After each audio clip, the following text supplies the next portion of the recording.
There is no rock like God. He's a rock of safety to hide you. He's a cloud by day, fire by night. His law and love will guide you. He's our strength and courage. Our rock. He's our hope and deliverer. Our rock of refuge. He's our strength and courage. Our rock. He's our hope and deliverer. Our rock of refuge. The house that's covered and formed by His hand. The nation Israel must now take a stand. There is no rock like God. He's your strength and He will revive you. He's your cloud by day, fire by night. His law and love will guide you. He's your strength and courage. Our rock. He's our hope and deliverer. Our rock of refuge. He's our strength and courage. Our rock. He's our hope and deliverer. Our rock of refuge. He's our strength and courage. Our rock. He's our hope and deliverer. Our rock of refuge. He's your cloud by day and fire by night. Our rock. He's your cloud by day and fire by night. Our rock of refuge. So hold on to God and take Him by the hand. Our rock. And upon your strength and take it out of each land. Our rock of refuge. He's your cloud by day and fire by night. Our rock. He's our strength, hope, and deliverer. Our rock of refuge. He's our strength. He's our hope. He's our strength. He's our hope. He's your cloud by day, fire by night. Our rock. He's your cloud by day, fire by night. Our rock of refuge.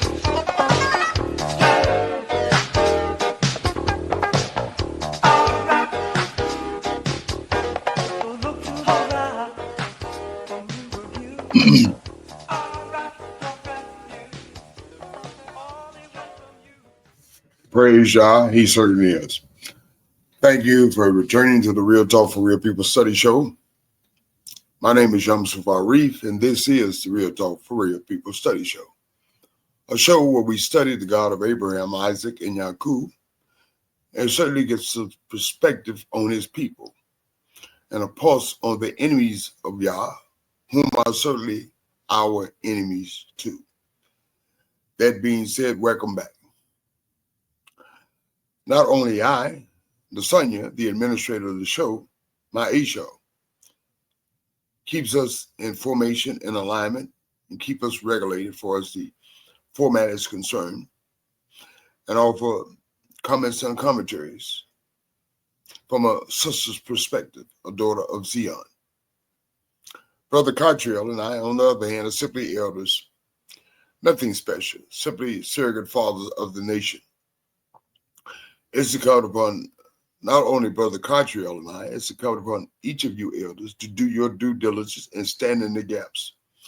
Seems that we are overrun by wickedness and evil, and we have become complacent to the extent that I'm getting a notification from Facebook. We're having trouble streaming to Facebook.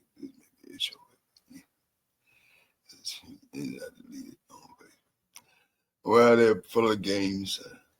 So it seems Facebook seems to be having problems programming the show. So I'm going to check that out later and maybe to re-add it. But that goes without saying. That's what happens when you deal with a format of this subject. People hate the truth. Let's be honest about it. But after the show, we've resolved the issue after the show. Tomorrow we'll be right back on Facebook, I suspect. But I'm on Facebook, so to speak. I have one more attachment to Facebook. So all is not lost. Praise the Most High. And Brother Carter, as I was mentioning, we are simply surrogate fathers of the nation at this juncture in our history. And all surrogate fathers of the nation is incumbent upon each of us, or conscious of the Most High, to do our due diligence as far as the Most High work is concerned, and that He's paramount these studies. If it was imperative by our ancient kings and our high priests and priests to study the Most High word, it certainly should suffice for us to do the same thing when we are without the oversight of our king and priest in the nation. And so be that as it may, because we don't have that oversight, we do have the one component that has been consistent throughout our captivity, and not only throughout our captivity when we were home free. The elders. The elders has always been paramount. They've always been significant. They've always been impactful based upon the studies of the Most High Word. And Brother Cartriel and I is exactly what we do on the Real Talk for Real People Study Show. But before I introduce Nasanya and Brother Cartriel, I simply like to make mention of the people in this nation that are over inundated with this heat wave. I pray that the Most High look out for each of you, and that the Most High will be done. As far as those international, as far as the things that are transpiring in Gaza and Iran and in the homeland, I like to pray that the Most High bless you, and also that the Most High will be done, and the Most High utilize it to His advantage. When men plan, our plans go awry. Simply said, it's the Most High planning everything. Praise the Most High. So that being said, let me introduce you to Nasanya, and after Nasanya, Brother Cartriel. We'll proceed right into the studies. Nasanya, may the Most High bless you. Your mic is hot. Thank you so much, Yamsu. Shalom, shalom, family. All praises to the Holy One of Israel. Glad to be back. All praise. Praise the Most High. Thank you, Nasanya. Brother Cartriel, may the Most High bless you. Your mic is hot. Thank you, Brother Yamsuf Ari. May the Most High bless you. Shalom, shalom, family. Bless you on my soul and all that's within me. Bless His holy name. With all honor and praise to the Holy One of Yisrael, our Creator, Creator of our fathers Abraham, Yitzchak, and Yisrael. Thank you Him for all things and everything. Praise and blessed be His holy name. Shalom, family. Praise Yah. Shalom. Any additional comments, Brother Cartriel? You touched on things, man. Things going on in the world. Man, what you said? And that song was apropos. Our rock, our refuge. He's our hope and our deliverer. Yes, sir. And that's what we try to find out. Yes, sir. Yes, sir. He certainly is, Brother Cartriel. Praise the Most High. Okay. That being said, thank you, fellow students. And as I mentioned, fellow students, that's simply to say that we're all students of the Most High. And all should continue in our studies to be the students of the Most High, to be proficient in these studies and to master these studies to the best of our ability. So this is how the format of the studies will proceed tonight. If Nasanya is ready to proceed and Brother Katra is ready to proceed, I'm ready to proceed. Nasanya, are you ready to proceed? Yes, I am. Brother Katra, are you ready to proceed? Yes, I am. Thank you, brother. Fellow students, we pray that you're ready to proceed because we are proceeding. I will be studying in the book of Tehillim, and that is Tehillim 41, blessing and suffering of the God. It goes without expectation. There's blessing and there's suffering of the God. It's not free. And also, Brother Cartrio, and that's chapter 41, Tehillim, when you call by the Greek word Psalms. Brother Cartrio will be continuing his studies tonight in the book of Shemot. The Hebrew word for the Greek word you utilize, Exodus. And it's chapter 13, the firstborn consecrated. Brother Cartrio will break that down for you. The feast of the unleavened bread. The law concerning the firstborn. And the wilderness way. And chapter 13 of the book of Shemot. Praise the Most High. Let's get started, students. In Tehillim 41, this song, King David says, blessed is he who considers the poor, not necessarily doing for the poor, but even to the point that even considering their dilemma and what they're going through. So, because sometimes you can't do anything about it. But the fact of the matter, just to consider the poor is what the Most High has high regard and esteem for. King David solutions it, because if you consider the poor, you have the means and an opportunity. You will use that means and an opportunity because you consider the poor. So it has to be a status of mind to even consider the poor. The So- Elohim, yes, Brother Cartier. Yeah, so Yes, sir. you wonder why America's in trouble? Yeah, they don't consider the poor. Not at all. Because if they did, they would do better, Brother Cartier. And that's why we should consider the poor. Nasanya and I was off for a ride this Sunday in downtown Memphis. This guy came over as we pulled to a stop, and I don't carry change on me. He asked me for 50 cents. And I told him, I said, well, if I had it on me, I'd give you that, but I don't have it. So it's the act of even considering the poor, because in the act of considering the poor, it's after the act of considering, it's most often leads to the domination effect, the domino effect of doing something for the poor. And you're right, Brother Cartier. Thank you. At least consider the poor. And when you got the means and opportunity, you do the right thing. The King David says in the second sentence of this stanza, the Elohim will deliver him in time or her in the time of trouble. When these things fall upon you, even if you consider the poor, when trouble comes upon you, Yah will deliver him and her in time of trouble. But you have to have that mindset. Because if you just cut off people, you see people, homeless people, children hungry, and all this kind of thing, you just hard-hearted, and you may forget them. That's a bad attitude to have. You ought to have the attitude that says, oh, I see that. Oh, man, I got a few dollars in my pocket. Let me try to help them out. Let me try to show them some love. So we have to have that framework, that mindset. And if you got that framework, that mindset, you utilize. And Yah will deliver him or her in that time of trouble.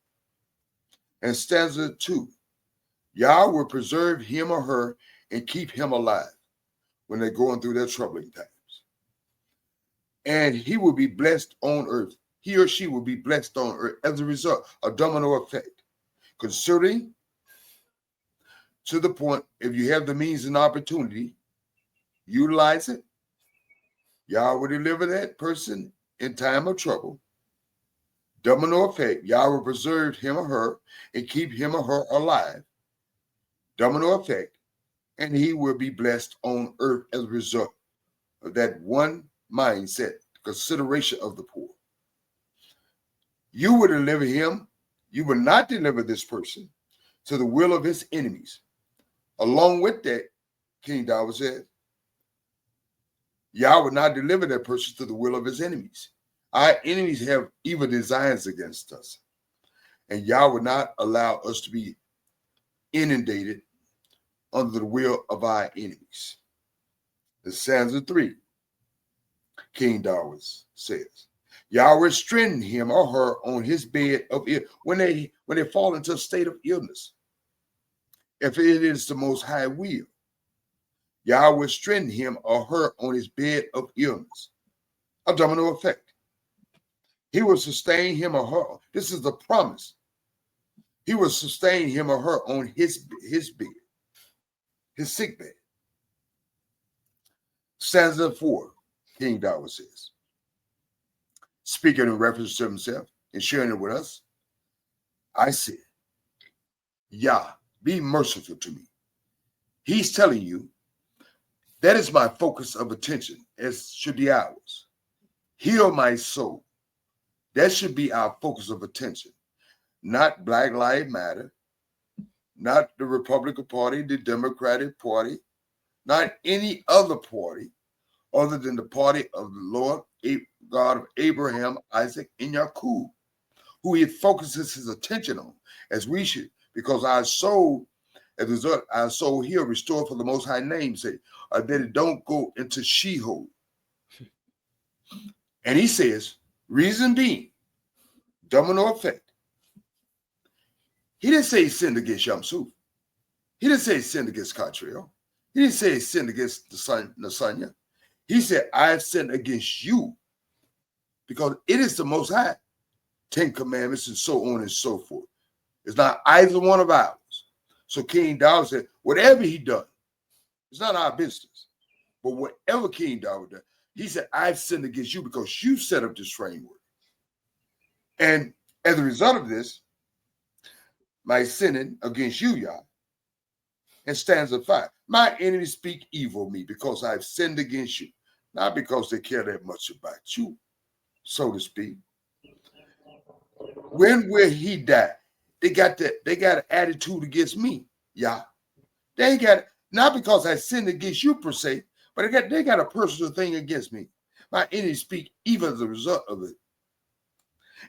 And they said to themselves, where King David gonna die? In his name, we sick of him.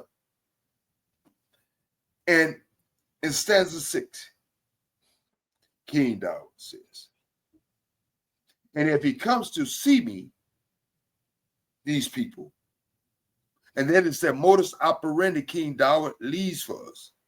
If they even attempt to come look after him in his state, in his physical state, his sick bed state, even if they come to see me, they're going to speak, he or she speak lies. They're not coming to see me for the right reason. And I didn't do anything to them. I sinned against you, but they use it as a mean and opportunity to come up against me and make me feel bad, so to speak.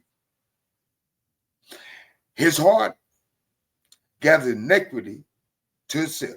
The heart of this person gathers iniquity to itself. They're damning themselves as a result of it by virtue of their action toward me or any other brother and a sister. When he goes out and he tells it, not only is he or she, this person talking salty about me, but they're gathering unbeknownst to themselves, iniquity to themselves as a result of it. And when he or she, this person goes out, he tells it. He double downs on it. He tells the lie. Or tells the abuse of what he's doing to justify his action, or their action. King David leaving this modus operandi of this person, the mindset of these people. And stanza 7. King David says, all who hate me whisper together against me. And King David himself with a cause, they're speaking or whispering hateful things against him together. They'd like to join forces. That's the modus operandi. They seek each other to, we call pile on in football. They're seeking each other to justify their actions against me. And they will seek each other to justify their actions against you too also. Be prepared. King David says the stanza 7, the last sentence. Against me that devise my, they're not doing it for the right reason to get me to turn around and to confess my faults to you, y'all. They're not doing it for that reason. They're not doing what they're doing to me, Most High, for to get me to turn back to you. What they're doing they're doing it to hurt me, y'all. They're doing it to hurt you. They will do it to hurt all of us. That's the modus operandi. It stanza 8. Here's the way they speak. King David leads. And yeah, he got something nasty. She got something nasty. Or evil disease, they said. They nasty. She nasty. They said, cleaves to her or him. Look at her. And now he lies down. He was speaking in reference to King David. He left this for us. And now he lied down. And he on his sick bed now. Look at it. Look at her. They laid out now. And he would not rise no more. So they hope. That is the mindset of wicked people. So they hope. King David's trust is not in them. Praise the Most High. And neither should ours be. And King David goes to even those within our close circle, because he makes reference to those that were in his close circle. Even my familiar friend, my closest friend, in whom I trusted, broke bread with. That's why King David says, trust no man, only the Most High. Praise the Most High. He said, who ate my bread? Broke bread with me at my table. Has lifted up his heel against me. It's turned on me. That is the modus operandi. When you work with the Most High, you can expect nothing from no one. You can expect everything from the Most High. But you can expect nothing for friends, family, and certainly our enemies. And our trust should be in friends, family, and certainly our enemies. But it should be certainly founded and rooted and planted in the Most High, as King David is alluding to. Because this familiar friend whom turned on King David, he broke bread with the king. I know some of us can attest to this very fact in our own personal lives. In stanza 10, who we all should be focused on. Not upon human beings, but you, O Yah, be merciful to me. Because when they see dirt on me, they gonna kick more dirt on me. When they see me on my sick bed, they gonna want to ramp up the sickness. And they gonna talk about me. They gonna talk about you. He says, be merciful to me, to Yah, and raise me up, because only Yah can, those familiar friends, those families, they can't do anything for you because they can't do anything for themselves. So truth be told, it doesn't matter what they say about you, because it doesn't mean anything that they say about you. But what's significant and important, what the Most High thinks about you. And so we should place our confidence and trust in the Most High. So King David says, oh Yah, be merciful to me and raise me up. Restore my health, or restore my soul for your name's sake, that I may repay them. A lot of them like say, I'm gonna forgive them. I'm a not forgive them. I'm Yam Suf. I ain't going there. If my family raised their feet toward me, you better keep raising it. Because if the Most High raised me up physically and spiritually, I'm gonna put some hurting on you. I'm like King David. King David hadn't did anything anyway. He didn't do anything to King Saul, the first king of Israel. He didn't do anything to Prince Absalom, his son. He didn't do anything to Michal, his first wife. And I suspect many more incidents, but these are the very people who he helped. And so he raised his son, Prince Absalom. He loved his first wife, Michael. He was a good subject of King Saul, the first king of Israel. And how did they repay him? And so we got to stop going on national TV, especially when it comes to our enemies. Talking about, why y'all don't love us? I ain't forgiving a damn nobody about nothing against me and or mine. And I have the same mindset like King David, that I may repay them. I'm going to give them what they gave me. In stanza 11. By this I know, if you raise me back up, yeah. By this I know that you are well pleased with me, if you raise me back up. Because my enemies does not triumph over me. And there is a way to know that the Most High has restored you back to your physical component, your physical and your mental and spiritual wellness. Because my enemy does not triumph. That's the cause and effect over me. And stanza 12, King David says, as for me, you uphold me in my integrity. People are not going to uphold you in your integrity. Don't ask me to uphold it. Don't ask Catriel to uphold it. Don't ask Nasanya to uphold it. But the Most High upholds all of our integrity, whom we should rely on. He says, King David, as for me, you uphold my integrity. You know everything about me and set me before your face forever. That's why my health is restored. That's why I pray to you, Most High, to restore my soul for your name's sake, because you are who I put my total reliance, as all of you should be putting your total reliance. You can't trust familiar friends. You can't trust family.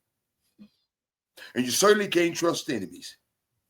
But King David said you certainly can trust Yah, the Most High. Praise Yah.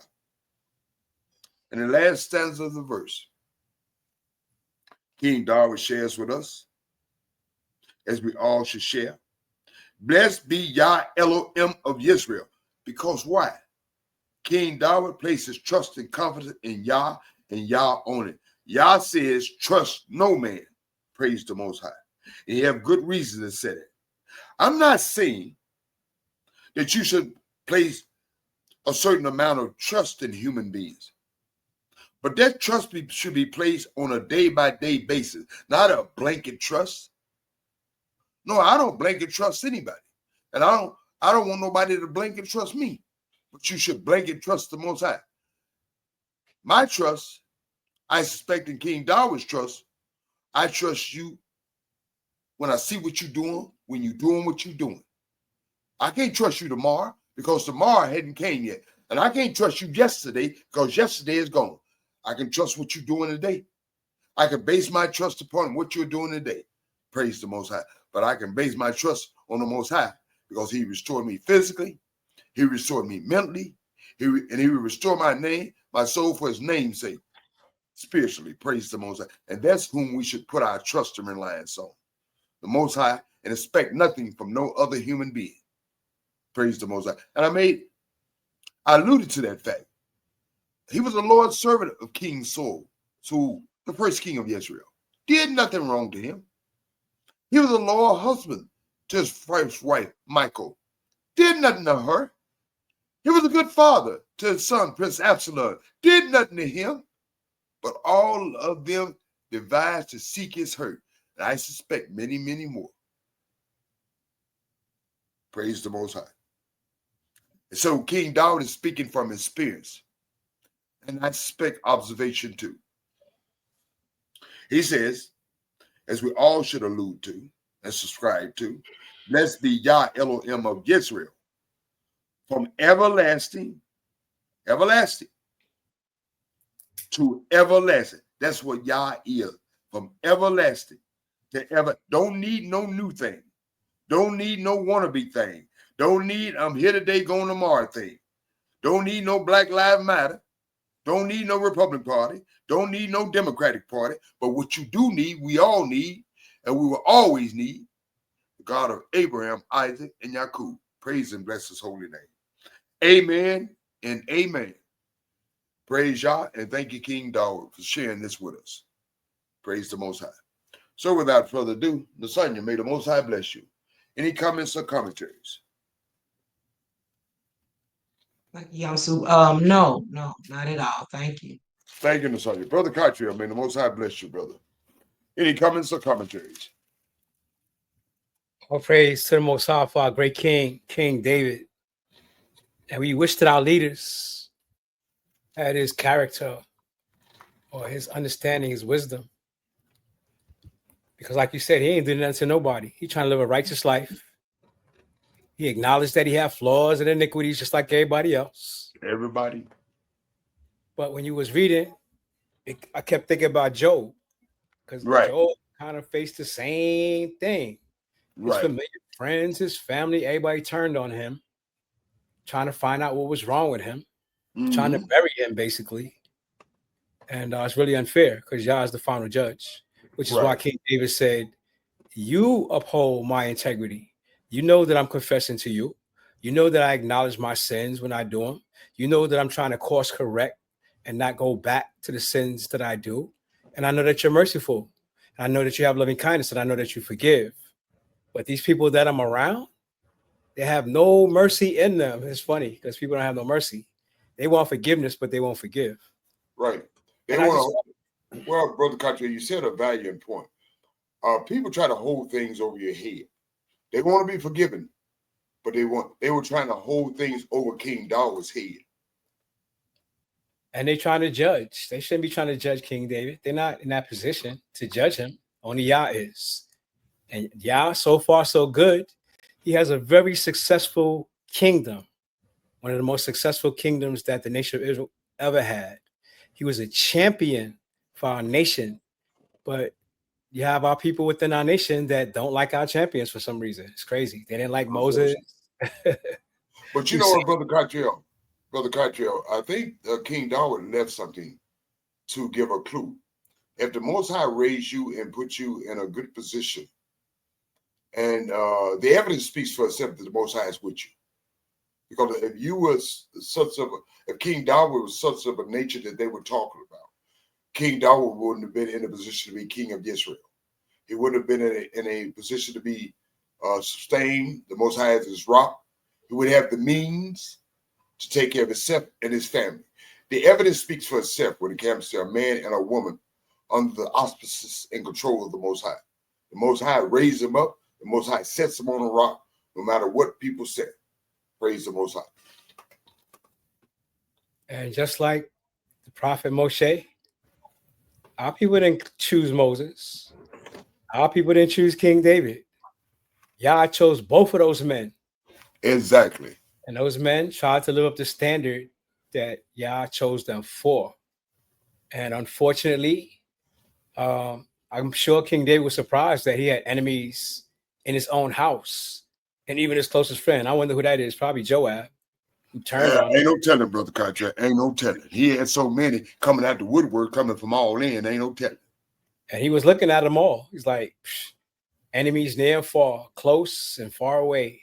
It don't matter because my trust is in Yah. Bottom line, Brother Cottrell, it's all of our shit. People find out that when you find out that you're an Israelite and your family been Christian all their life, they tend to hate you and ostracize you and rebuke you. And you just got to stand up for what's right because they're not your judge. They're not the ones that hold your soul in a balance. You got to do what Yah told you to do, in spite of what people do or what people say or how much people hate you. Praise Yah. You said you made some valid points, Brother Cottrell. Bottom line, praise Yah. Thank you, Brother Cottrell. Thank you, Nasanya. Thank you, fellow students. Now, Brother Cottrell will continue the studies in the book of Shemot, which is, as Brother Cottrell alluded to, is not up to men to choose leaders in the nation.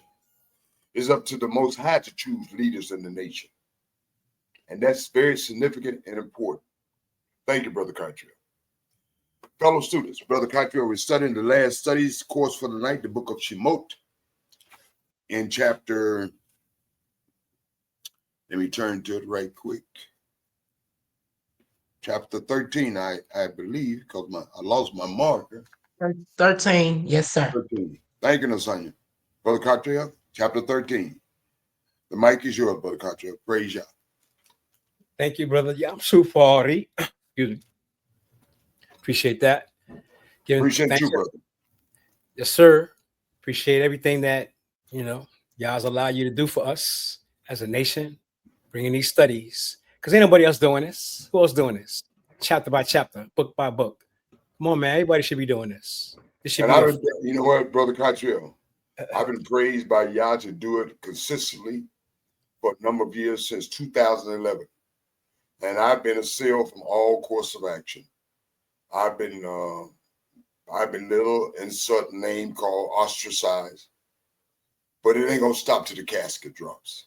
No matter what anybody says about me in regard to me, it doesn't matter to me because it doesn't mean anything. I'm subject to the Most High. Praise the Most High. You are who you are, and people just don't like who you are. Hey, I'm good with it. I don't like some of them either. All praise to the Holy One of Yisrael, because I'm sure Pharaoh ain't like Moshe, because he wanted him gone and he kicked them out. In the 13th chapter of the book of Shemot, written by the great prophet Moshe, he says, then Yah spoke to Moshe saying, consecrate, which means to set apart, to me all the firstborn, whatever opens the womb among the children of Yisrael, both of man and beast, it is mine. Now, why would you think Yah would do that? I think because of the significance of the firstborn being taken away in Mezaram, the Most High adds something in receipt for that. And that's in receipt, the firstborn of Israel. I mean, I've taken away the firstborn of Mezaram for you. So you have to give me your firstborn, so to speak, as far as Yah is concerned. Absolutely. But the thing is, Yamsuf, it seems every time Yah makes a judgment, he has a feeling and a way about it, right? Just like with the flood with Noah. He said it repented him. He said, I'm not going to never do this again. I'm going to put the rainbow in the sky. I promise I'm not going to flood the earth again. Because I think it hurt him a little bit to destroy all the animals and all the people that he had created to start all over again. And then when he took the firstborn of Mizraim, both of man and beast, I think he felt that too.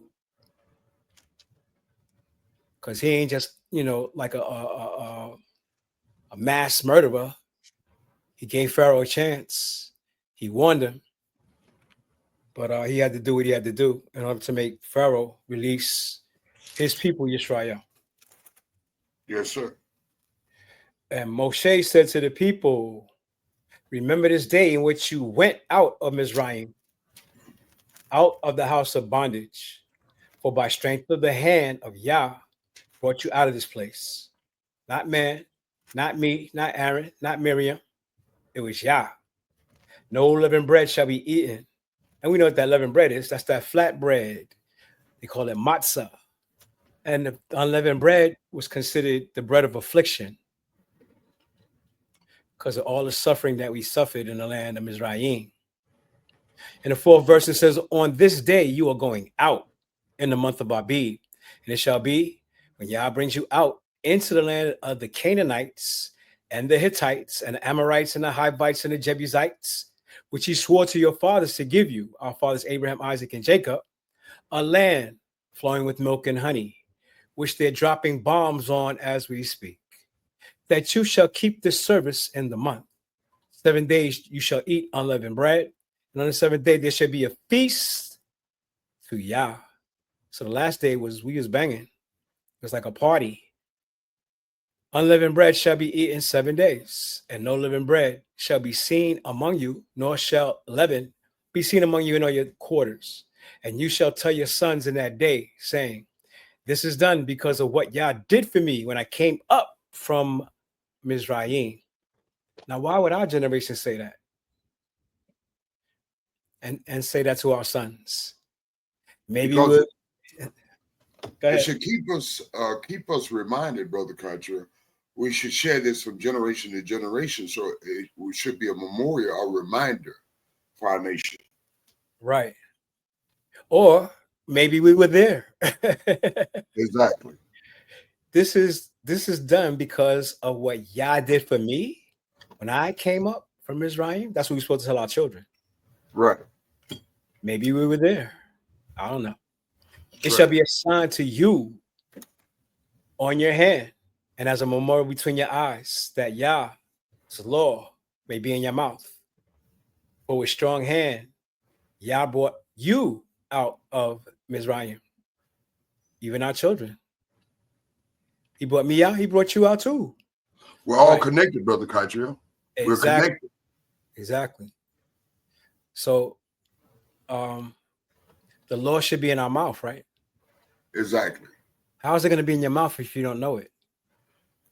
That's an unfortunate dilemma, Brother Kaitriel. If they don't study, it won't be in their mouth. It sure won't. You can't speak Yah's law if you don't know it. And Yah's law is his word. And Yah's word don't stop at Deuteronomy. Yah's word stops at Malachi. It's supposed to stop at the book of Daniel because he told him to seal the book. But the way they laid it out, the last prophet being Malachi. In 11 verses says, and it shall be when Yah brings you into the land of the Canaanites, as he swore to your fathers, and gives it to you, that you shall set apart to Yah all that open the womb, that is every firstborn that comes from an animal, which you have. The male shall be Yah's. But every firstborn of a donkey, you shall redeem with the lamb. And if you will not redeem it, then you shall break its neck. That's how critical this thing is. And all It's the something firstborn, serious. oh yeah, It's something serious. which lets you know that Yah felt taking the life of all the firstborn in Mizraim.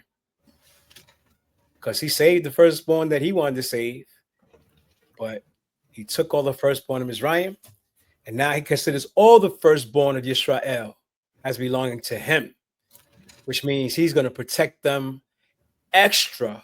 You feel me? Y'all ain't killing my firstborn children or my firstborn that opens the womb, as I did to Mizraim. No, they belong to me. You know, our children belong to Yah. Yes, sir. In the 14th verse, it says, so it shall be when your sons ask you in time to come, saying, what is this that you shall say to him? Did I read that? Yeah, you're reading it. It's the first time you're reading it. No, I read that. No, you didn't. Okay. What is this that you shall say to him? By the strength of the hand of Yah, brought us out of Mizraim, out of the house of bondage. He's going to do it again, ain't he? Yes, sir. He is. From the four corners of the earth. And we probably have to repeat this to our children for the next generations to come. That Yah brought us out from the places that he scattered us to the four corners of the earth. But he started in Mizraim in ancient times with Moses. And it came to pass when Pharaoh was stubborn about letting us go, that Yah killed all the firstborn in the land of Mizraim. So our children want to know why we always separate the firstborn.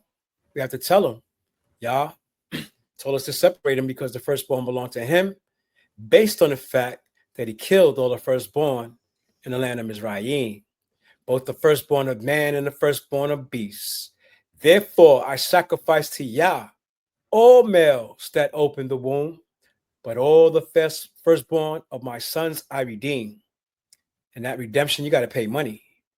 It shall be as a sign on your hand and for frontlets in your eyes, for by strength of hand, Yah brought us out of Mizraim. Then it came to pass when Pharaoh had let the people go, that Yah did not lead them by the way of the Philistines, although that was near. For Elohim, Yah said, lest perhaps the people change their minds when they see war. Do people change their mind when they see war? Yeah, they do. Oh, yeah. We don't like hard times. We like it easy breezy. Oh, yeah. So he didn't want us to go immediately into war after he had just left Mizraim, because we will return to Mizraim. Oh, it's better in Egypt than be fighting these Philistines because they got giants. That came about. Oh, yeah. We're going to find out.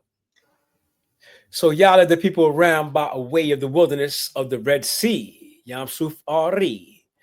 And the children of Israel went up in orderly ranks out of the land of Mizraim. Imagine that. They was orderly. And Brother Moshe, Cottrell saying to you, the Red Sea, he was giving you some definition of my name. The righteous lion of the Most High that roars by the Red Sea. He was explaining my name to you. Now you know what Yom Suf Arif means. It has meaning. okay, no doubt. So 19th verse goes on to say, and Moshe took the bones of Joseph with him. Got to keep your word, right? Yes, sir. Joseph made him swear. What he made him swear? That he would not leave his bones in Mezaram. Because he knew they was going to be delivered, didn't he? It'd probably be in the United States Museum of Art or in the British Museum or the French or the Belgian Museum of Art. It'd probably be somewhere. I'm sure. For he placed the children of Israel under solemn oath, made them swear, saying, Yah will surely visit you, and you shall carry up my bones from here with you, just like my father Jacob. I don't want to be buried here in Mizraim, because they're going to dig me up later on. So they took their journey from Sukkot and encamped in Etham at the edge of the wilderness. And Yah went before them by day in a pillar of cloud to lead the way. Imagine that, seeing that cloud every day, knowing that Yah is in it. And by night, a pillar of fire. We ain't never seen that unless we've seen like the wildfires in California. You sure, Brother Carter? You sure what you're saying, brother? Are you certain that they were led by placards on their shirt saying Black Lives Matter or the Republican Party, Democratic Party, and so on and so forth? Are you sure? Or are you saying that y'all led them? Listen, Yasu. Mm-hmm. That's the noise in the valley of the dry bones, son. Okay. That marching, that protesting got us to where we sitting under air conditioner, watching big screen TVs, worrying about our Mercedes-Benz getting bird poop on it. Exactly. Because our people sacrificed in them streets, man. Marching, making these people back up off us. All for what, Brother Carter? All for what? With the march and the protest and little children, water hose sit on our little children in Birmingham, Alabama. We dogs sit on our children in Birmingham. All for what? We watched in 2025, the same thing is occurring. They put in a 1965 Voting Right Act. How's it voting for? How's looking for you? And we're right back where we started. I don't think so, because now we know we're Israelites, don't we? We ought to know. We ought to know. More now than then. More now than then. Because my family was calling ourselves Israelites, and everybody was back then was calling themselves colored, Negro, black. Then African American came along. Mm-hmm. You remember? I remember. We was black and we was proud, bro. Exactly. Black and I'm proud. Nah, man, you an Israelite. You ain't black. That's what we was telling people. They wasn't listening to us. But they still aren't, unfortunately, but a whole lot are. We kept chipping away. And today ain't like the 60s, because people know now. If they don't know, they ain't paying attention. Right? Yeah, I suspected they're over inundated with the captivity of this Babylonian, the daughter of Babylonian captivity, that they're distracted by every means and opportunity. But now, like Daniel said, knowledge has increased. So we see brothers like Kanye West and Kyrie Irving and other celebrities coming out saying, hold up, wait a minute, y'all lied to us. We are the children of Israel. And man, the backlash they get when they do that. Oh, yeah, they're going to shut them down, brother. Just like they've been trying to shut us down since 2011. Yes. Brothers making films, Negroes, Hebrews to Negroes. They're trying to shut that down, but they can't shut it down. They can't suppress it. And I applaud each of everyone's endeavor. Yes, sir. So knowledge has increased. The genie's out of the bottle. Can't put it back in because the 400 years is up. It ended in 2019. Y'all marked it with the COVID, shut everything down. And now we see what's going on in the Holy Land. Okay. because prophecy is unfolding right before our eyes. Certainly But is, brother. Certainly Yah, is. Yah did mystical and magical things for our people back then. He ain't never let us by a pillar of fire by night to give them light. Abraham never experienced that. Isaac, Jacob, none of them. Our people at this time experienced the wonders of the Most High, and they didn't appreciate it. So as to go by day and night, pillar of cloud by day and a pillar of fire by night.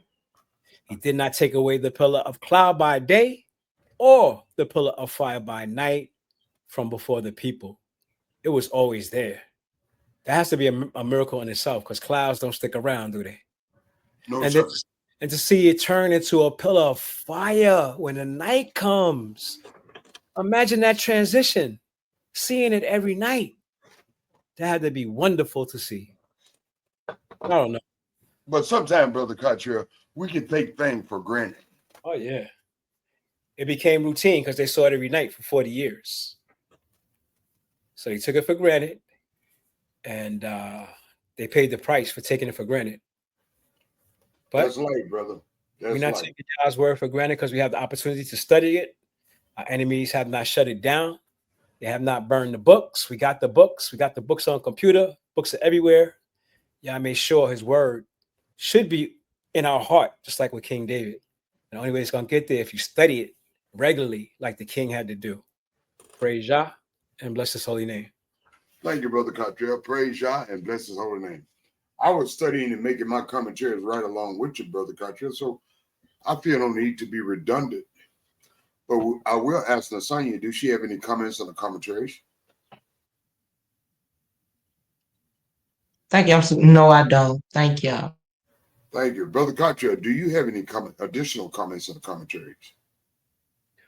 Just that I imagine that Yah will mark the deliverance of Israel in the same way he did here, where our enemies harden their hearts, and he has to do something to make him and break him, like he broke Pharaoh's arm and made him let the children of Israel go by killing their firstborn sons. But he marked that. Now that I killed all their firstborn sons, y'all got to take all your firstborn, man and beast. Now they belong to me. Just like the rainbow, when he brought the flood, he marked that. He said, I'm not doing that again. So he put the rainbow there. I can imagine what he's going to do when he brings us back from the four corners of the earth. Praise Yah and bless his holy name. Praise Yah and bless his holy name. Thank you, fellow students. Thank you, Nasanya. Thank you, Brother Cottrell. Nasanya, on the other hand, has done her job as a administrator, a daughter of Zion of the show, keeping us in alignment and formation to keep these studies going. Brother Cottrell has done his due diligence job as all elders should be, along with Young Suf, doing their due diligence as elders of the nation. As mentioned, when our kings were not in play, there were the elders. That's who Moses and Aaron came to. When the high priest was not established, there were the elders. They're still here. There has always been a significance for elders because we are the surrogate fathers of the nation. We all should be doing our due diligence and humility and moral obligation for the nation's sake and the national interest of the nation. And that's what we do on the Real Talk for Real People Study Show. Nasanya, as a daughter of Zion, and Brother Cottrell and I can do no more in this regard. You daughters of Zion, you fellow elders, you fellow students per se of the nation, it should be incumbent upon each of you to do something, which is Shelah. Meditate on the Most High Word. Study the Most High Word. Trust in the Most High Word. Let the Most High Word be your footsteps. And you cannot put the Most High Word in your heart unless you study the Most High Word. Simply said, fellow students, be you Israelite or be you stranger, it's incumbent upon each of you to do something for yourselves, which is the just mentioned. The Most High Word is going to work in spite of us and our irregardless of us. But it works for each of us individually if we work it. The Most High Word works for you personally if you work it. Course correct. Put the Most High Word in your heart. Trust in the Most High. Let the Most High Word be your footsteps, your pathways. Praise the Most High and bless his holy name. I will ask Brother Cottrell now to make his closing remarks and comments. I will ask Nasanya to make her closing remarks and comments and close us out for the night. Praise Yah. Brother Cottrell, you have the mic. Thank you, Brother Yamsuf Pari. Just giving all thanks and praise to the Holy One Israel for another night of study in his word. And the thing is, elders are people too. And every elder ain't on the right path, unfortunately. We got elders in the church and elders in the mosque and elders everywhere. But they're not leading us where we should be led or leading the people where they should be led. So like King David said, you can't trust everyone, not even elders sometimes. All praise to the Most High. All praise, Brother Cottrell, to the Most High. Nasanya. Shalom and good night, family. Till tomorrow. Thank you, Nasanya. Shalom and good night. And may the Most High bless you.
Israel, this is it. Deuteronomy 28 verse 68. And the Most High shall bring thee into Egypt again with ships, by the way whereof I speak unto thee, thou shalt see it no more again. Egypt? Yeah, man. This is talking about the spiritual Egypt, America, the house of bondage. Oh, that's how our Western journey began. Yeah, man. Israel gone captivity for breaking your law. We were driven out of Israel held by the Roman Empire. Seek some refuge in West Africa. Then the Arab and the Amite soldiers to Esau. Them focus on the slave ship to America. Enslave us, fire on the slave master. But in scripture said, you must be a fierce slaughters for the iniquity